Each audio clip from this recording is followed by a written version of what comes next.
윤석열 정부에서 외교부가 MBC에 제기한 이른바 바이든 날리면 소송에 대해 조현 외교부 장관이 공식 사과했습니다. 하지만 대통령 대신 왜 외교부가 나서 소송을 걸었는지는 여전히 석연찮은데요. 수사에 나선 경찰에 과징금으로 압박한 방심위까지 수상한 과정은 아직 밝혀져야 할 게 많습니다. 신재용 기자가 보도합니다. 조현 외교부 장관은 첫 출근부터 지난 정부 외교부의 행태를 작심 비판했습니다. 외교 사안이 국내 정치에 이용됐다며 부산 엑스포 유치 실패 등의 사례를 조목조목 지적했습니다. 외국에 대한 부적절한 언급도 있었습니다. 엑스포 유치 경쟁에서 성공 가능성이 희박해지는데도 끝까지 올인하였습니다. 그러면서 이른바 바이든 날리면 소송에 대해 MBC에 사과했습니다.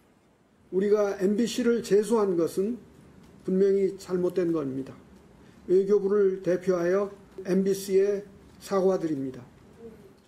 외교부는 지난 2022년 윤석열 전 대통령의 비속어 발언에 대해 MBC만 콕 집어 대통령 대신 소송을 걸었는데 이는 잘못된 소송이라며 공개 사과한 겁니다. 언론 탄압에 대한 지난 정부의 잘못을 조속히 바로잡고 외교 정책을 정상화하겠다는 장관의 의지가 담긴 것으로 보입니다. 다만 미국 순방 도중 나온 발언이란 이유만으로 당사자도 아닌 외교부가 왜 대리소송에 나섰는지는 아직 명확히 드러나지 않았습니다. 조 장관도 앞서 청문회에서 어느 직원이 자발적으로 이런 일을 했겠냐, 대통령실의 지시가 있었던 걸로 보인다고만 말했습니다.